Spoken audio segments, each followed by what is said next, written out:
Look, I know it's been a while since we've had a proper Freestyle of the News, and I promise it will be back soon. But I wanted to give a little bit of an update on the biggest stories of the week and chat a little bit about the culture war. We got a lot of updates to get through, but let's start with the black hole that keeps consuming the Trump administration as of this week. And that is the Epstein list and the continuing fallout of the strategy to go, what list? Well, I don't know any list. I don't even believe in lists. Earlier this week, a memo from the Trump administration was released concluding that the famed Epstein list, the client list of the New York financier Jeffrey Epstein, the one with the island and who may or may not have been Conan O'Brien's friend, that's a joke, don't sue me, who was thought to have trafficked so many women and been responsible for untold abuse to serve the rich and powerful. The list that Donald said would reveal all of the evil players that he stoked fire towards and that he and his admin swore existed, apparently, according to this memo, is not real. And also, he totally did not die by suicide. There is nothing to see. Whoopsie, what I said, I didn't say anything about it. You're a liar. What's wrong with you, Martha? Also, that gaslight is not on. You're crazy. I am so fucking baffled. Like, how cravenly stupid you have to be to about face on this. Because it is one thing to be a shameless, opportunistic liar. It is another thing to be an embarrassingly fucking stupid liar. Donald Trump, for years at this point, co-opted Jeffrey Epstein and the Epstein list as a conspiratorial wing to attack his political rivals as evil pedophiles and deviants and play into the whole QAnon bullshit. In the same vein that they talked about Diddy parties a year ago, right? Trump embraced every conspiratorial avenue to mention how the Democrats were Epstein funded and creatures and centered himself around uncovering the truth, directly saying for years through his surrogates, there's definitely a list. I'm not on it though, even though I have a Kodak fucking photo album of pictures with him, but Bill Clinton and all of my other political rivals totally are. He built this entire political house of cards and hinted and teased at it, only to fumble around actually doing anything until the time came and he realized, oh, I can't control this. I probably shouldn't have quintupled down on everything. And suddenly, into the ninth inning of this game, he wants to gaslight anybody, many of his fans who've defined their whole fucking personality around this specific issue, right? That everything they have been hearing, I never said that. The thing that he staked his reputation on somehow now suddenly doesn't exist, and you're crazy for believing or even trying to feel upset that he's not talking about it. What a fucking idiot. Nobody bought this. Nobody did. There is a giant revolt currently within the GOP and all the other conspiracy wings of the Trump coalition that has metastasized. People burning the already shitty hats that should have been burned years ago when there was a fucking insurrection. And once again, everybody warned this motherfucker back in 2016 when he started this conspiracy shit. You cannot ultimately control this kind of grifting. The Tea Party should have told you that back when it backfired on the GOP the first time, right? But you really thought you could swing around the QAnon adjacents and talk about evil pedophile rings, and suddenly, when there's a chance that you're in the crossfire of being in that evil pedophile ring, you suddenly change stories and everything's cool, right? What a fucking terrible read. And as this week has gone on, this issue has suddenly become a fucking iceberg level leak on the Trump Titanic. There was a question at a press conference with Pam Bondi about the Epstein list, right? Where Trump intervened and started to chastise the reporter. Oh, you're still talking about that? Why don't you talk about my perfect administration? And da-da-da-da-da. You know, the one amidst the flood victims and who just passed the most unpopular bill in modern fucking history. But look, a slew of conservative influencers aren't buying it, including Tucker Carlson, Laura Loomer, fucking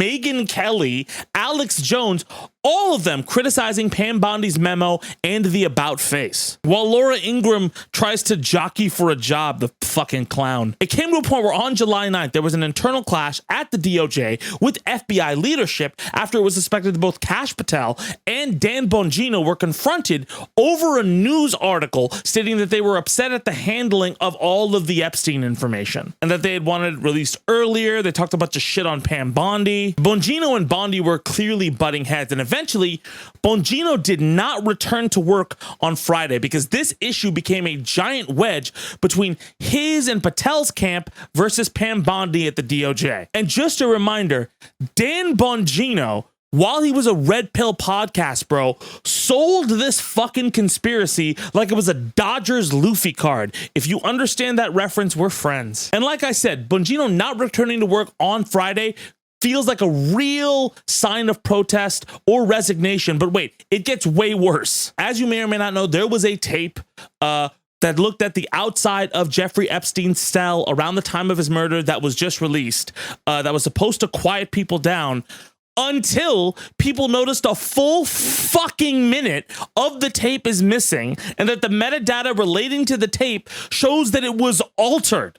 What the fuck? All of this just coagulating and leading to a Truth Social post by Trump begging his followers to back Bondi, like, I'm not happy to see my boys and girls fighting. Why can't you guys just be friends already at my fucking birthday party? Why can't you talk about how my administration is great and I'm amazing and talk about my Superman memes, even though I don't fucking understand the character? And by the way, they based Lex Luthor on me for like a good 10 years. FYI, that Truth Social post got fucking ratioed. On his own fucking fan club bullshit platform, Trump got ratioed. That's how fucking bad this is. Do you know how badly you have to fuck up to make this? You have to be on Twitter as a fucking partisan enough and then join the Trump Truth Social app, which is just a fucking worse like email club for Trump, right? And you have to stick with that as Elon makes Twitter just a conservative hive mind, right? And then you have to go back and spend time on this fucking fan club platform to hate the guy. It's just so crazy to me. And here's the problem. I'm sure a lot of people want to know all the names that are on that Epstein list, right? But I'm also pretty fucking sure they're starting to get more and more evidence who one of the fucking names is, as if there already isn't a fucking picture book on it. As you may or may not know, about a month or so ago, there was an enormous data hack exposing over 2 million people's passwords and private data onto the internet. This was one of the biggest data breaches in history. And when it comes to data security, a lot of companies may be holding your personal data outside of the apps you just give it to. I've talked about it before, but these data brokers swapping information between themselves is big business. And it's one of the major reasons why I pay personally for Incogni, the sponsor of today's show. Look, at this point, I've been using Incogni for years, particularly because of situations like this one. Incogni is the set it and forget it solution for data privacy. Pretty much Incogni tracks down all of the data brokers who have mined your information. That means your name, your address, your biometric data, your phone number, your emails, your screen time, and goes through all of the loopholes, the legalese, the pain in the ass process set up by these data brokers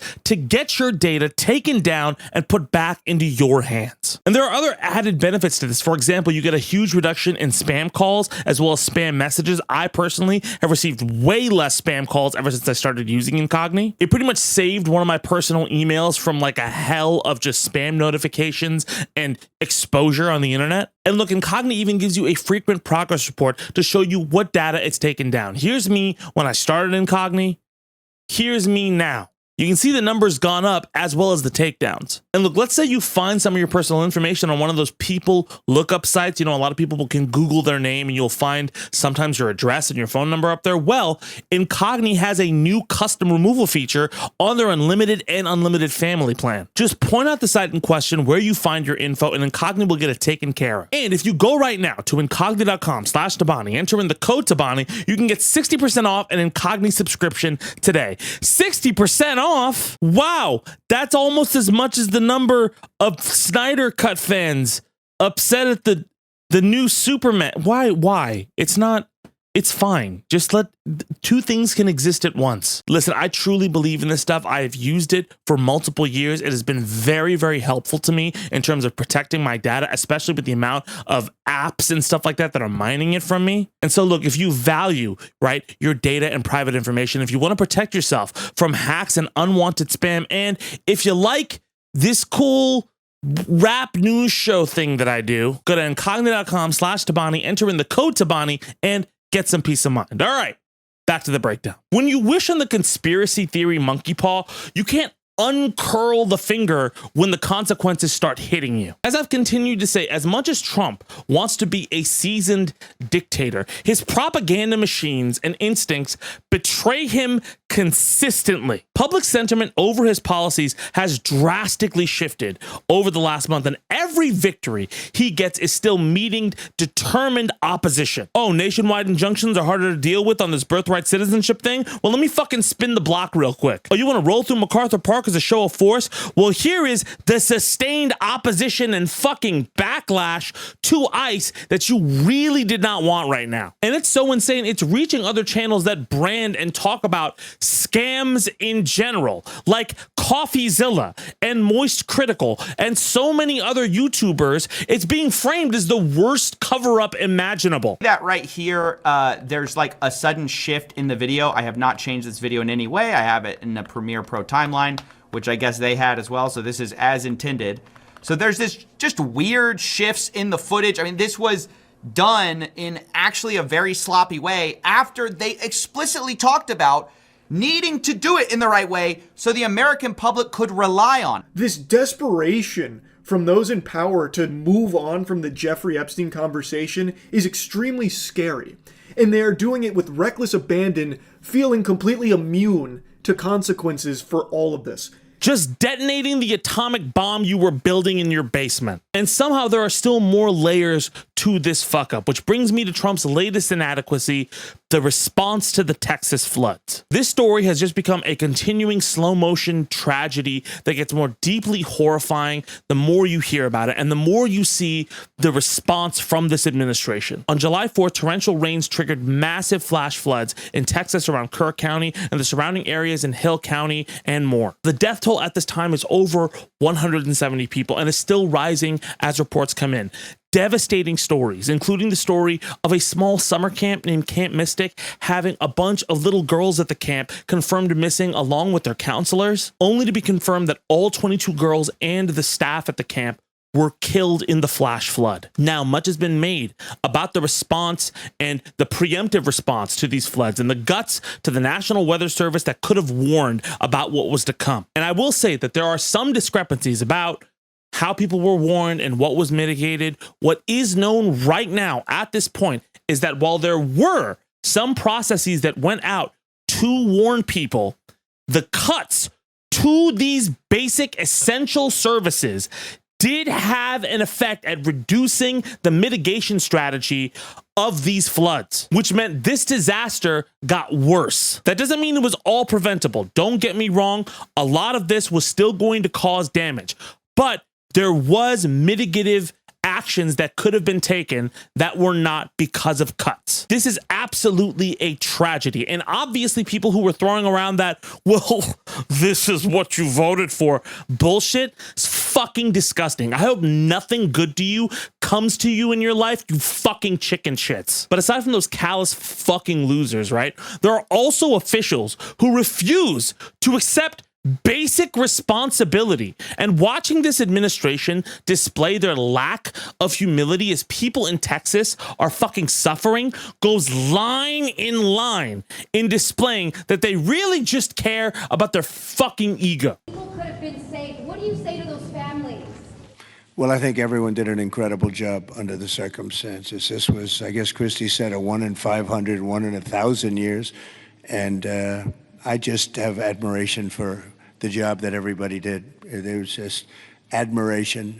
The only a bad person would ask a question like that, to be honest with you. I don't know who you are, but only a very evil person would ask a question like that. I think this has been heroism. Donald Trump once a fucking again, like the broken clock we know he fucking is, right? Touting his administration's perfect record and how everybody fucking loves them and how much people care. His own fucking heck of a job moment as Texans themselves are absolutely dismayed and frustrated at the middling federal assistance they're receiving here. FEMA has been hamstrung by the Trump administration and continues to be by Kristi Noem's cost controls. For fucking what? Do you have cost controls for ICE agents? Or is it better to deport somebody and sneer as their family devastatingly cries on the sidewalk, wondering how they're going to get released or if they're ever going to see them again, rather than to save somebody who almost might drown or assist somebody who's lost everything without their children who they found were washed away by this flood? You stupid bitch. I said before that we're in a repeat cycle of 2005.